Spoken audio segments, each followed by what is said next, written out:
The carolers who wouldn't leave. I work night shifts, so on Christmas Eve I was already awake around 1 a.m., sitting in my bedroom with headphones on. That's why I know I wasn't dreaming when I heard singing outside. At first I thought it was someone's TV drifting through the neighborhood. Then I realized it was coming from directly below my window. I muted my audio and listened. It was a group of people singing a Christmas carol, but something felt off. They weren't in sync. Every line was slightly delayed, like they were copying each other instead of singing together. I moved the curtain just enough to look outside. There were 4 of them standing on the sidewalk. No coats, no scarves.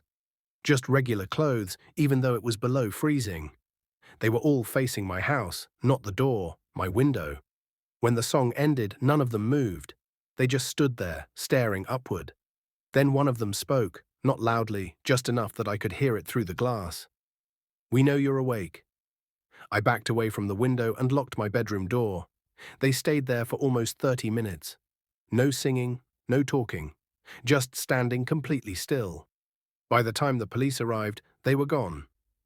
The responding officer asked me one question before leaving. "Do you live alone?" The Christmas video I wasn't meant to see. My parents died when I was in high school. Christmas has always been quiet since then. Last year, my aunt mailed me a small package around mid-December. She said she found it while cleaning out my parents' old storage unit. Inside was a USB drive with a piece of tape on it that read, "Christmas Eve, keep." I assumed it was old family footage. That night, I plugged it into my laptop. The video showed my parents' living room from years ago. Decorations were up. Christmas music played in the background. Everything looked normal until I realized the camera angle was wrong.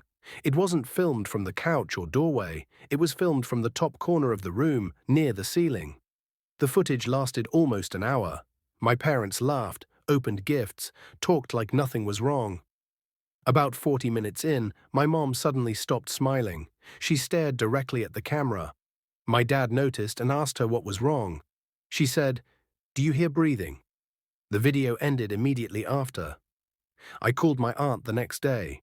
She went quiet when I described it. Then she said, "That storage unit was broken into years ago. We found things missing." I still have the USB. I've never watched the rest of the files. Something came down the chimney. I don't believe in ghosts. I don't believe in monsters. But I know what I heard last Christmas. I was asleep on the couch with the TV on when a loud crash came from the fireplace. Not a clatter, a heavy impact, like a body hitting the floor. I sat up immediately. Ash was drifting out into the living room. Then I heard breathing. Slow. Wet. I grabbed my phone and turned on the flashlight. There were boot prints in the ash leading away from the fireplace. They were too big to be from a decoration or animal. Someone, or something, was in my house. I locked myself in the bathroom and called the police. I stayed there until they arrived. They didn't find anyone, but the officer told me something I still can't explain. "There's no soot inside the chimney," he said. "Whatever came down didn't climb in from the roof." He paused before leaving and added, "And you should probably get the fireplace sealed." I asked him why. He said, "Because whatever was in here knew exactly where you were sleeping."